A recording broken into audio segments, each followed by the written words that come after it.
अंबानगरीचे आराध्य दैवत असलेल्या अंबादेवी आणि एकविरा देवीच्या नवरात्रोत्सवाला गेल्या 6 दिवसापूर्वीच प्रारंभ झालेला आहे आणि 7व्या दिवशी वरुण राजाने ऐन दुपारी आपली हजेरी लावली।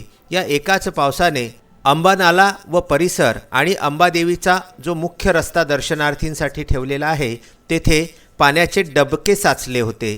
या वाहत आलेल्या घाणेरड्या पाण्यामधूनच असंख्य भाविक हे जाताना येताना दिसत होते। त्यामुळे अमरावती महानगरपालिकेचे अंबानगरीकडे किती लक्ष आहे हे दिसून येते। अंबादेवी ही अमरावती महानगरपालिका एकाच प्रभागामध्ये येतात। याच प्रभागामध्ये नवरात्रोत्सवाची आढावा बैठकसुद्धा झाली होती।